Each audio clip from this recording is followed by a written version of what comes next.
Please be seated.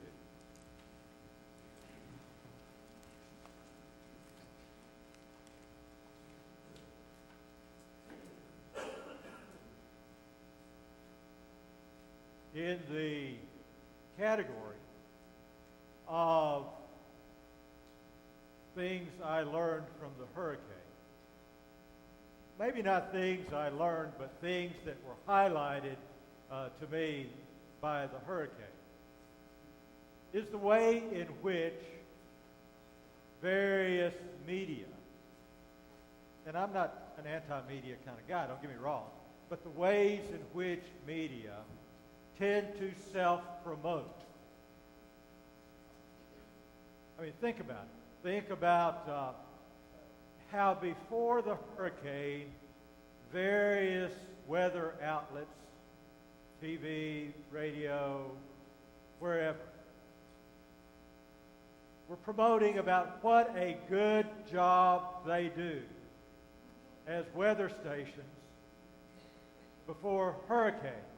About how, a few years ago when one came through, we were the first ones to say that there was landfall. Or we were the ones that did this best. You notice that? Have you noticed since the hurricane how they're still doing the same thing and talking about how great and wonderful they are? Have you noticed how news stations and sports shows and various media say to us, we are the best? And some of them, as they do that, even in their names, begin to incorporate, we are the sports authority. Or we are the news authority. We are the authority when it comes to the weather. And not just that, but we're going to tell you the authoritative sources that we have that make us the authority. It's all around us, isn't it? And there are times I just want to go, yeah. And so I turn it off. Growing up in a TV culture and watching TV a lot as a child, one of the things I do periodically is when I just want to be mindless in a different way, I sit down and just watch TV. And so I get a little tired of those sorts of things when they're continually thrown at me. We are the authority. This whole thing of being authoritative and being the authority is not new. It's not something that is just for our time and place.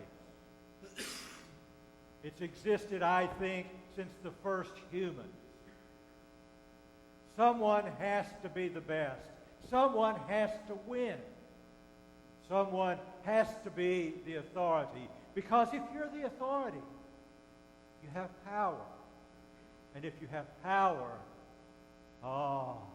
look what all you get. It was certainly true in Jesus' time. In our gospel today, we encounter something related to authority. Now, I want to flesh this out a little bit for you. There's parts of this story that are not in the reading today that I think you should hear. And I have the authority to tell you.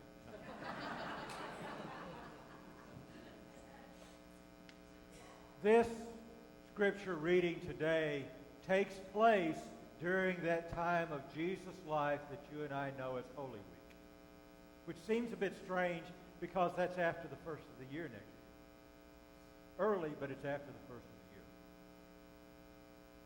the year. And not just that, but it takes place probably on what we would consider Tuesday. Now that's really relevant to what's being said for this reason. On Monday is when Jesus went into the temple and he threw all those people out. He ran them out. Remember that story? And so, interestingly, here come the religious authorities up to Jesus the next day when he's in the temple teaching. And what do they say to him? By what authority do you do what you do? What is it that makes you authoritative? And I suspect it was not just simply about what he was teaching that day, but how dare you come in here into our space and throw people out that we said could be here? Jesus does something that I absolutely love. He puts them in a bind. He asks them a question about the baptism of John. And what he does is he puts them in a position where they have to set themselves apart from one thing or the other, and neither one of them do they want to do. So what do? Yeah, we don't know. They knew they were in a bind, so they looked at him and they said, by what authority? And Jesus said, okay, you didn't answer me, I'm not going to answer you. But he tells them a story. And it's yet another story about a vineyard as last week. And it's about an owner who has two sons. I think he put too many kids in this, because I think at any time, any child or any teenager I've ever known could have been both of these people within the same period of a few minutes. Because he says to one of them, will you go work in the vineyard today? And he says, no, I'm not going. But then he goes. And then he asks the other one, will you go? And he says, yes, I will. And he doesn't go. Authority. Authority is not simply about what people do in the media. It's about everything that has to do with our lives. We vest authority in people. We vest authority in institutions. We vest authority in each other.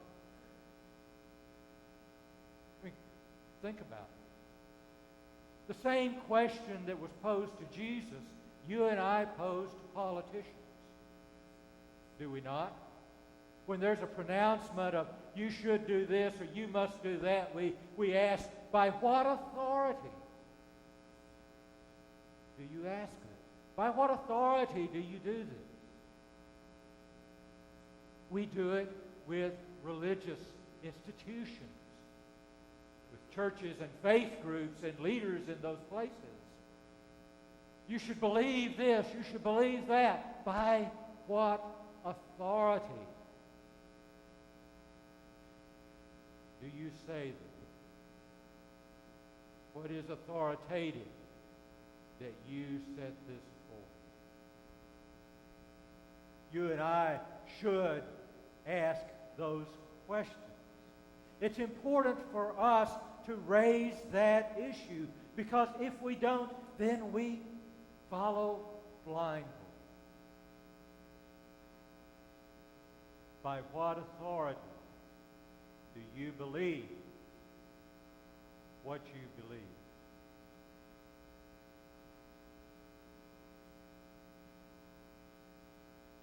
There's another element to this. It would be easy for me to leave you with that question. By what authority do you believe what you believe? I've never found doing theological checklists to be helpful. Sometimes it's good to reflect on this or that. That's where it's helpful, but it never really tells me exactly who I am and fully what I believe.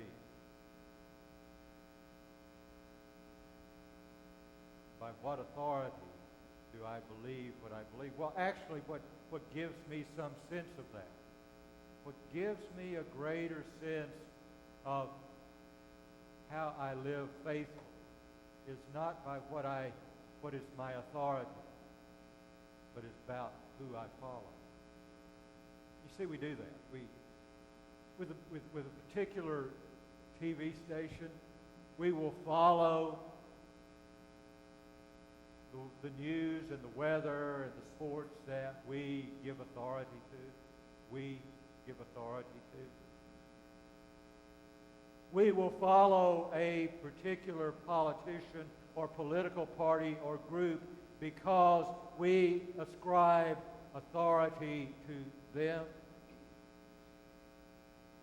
And we do that in our faith as well. You can tell where the authority is in our lives by who we follow. By who we follow. So let me ask you this question today. Not by what authority do you believe what you believe, but who do you follow? And I think if you will answer that question, you will know by what authority you do and believe what you do and you believe. Amen.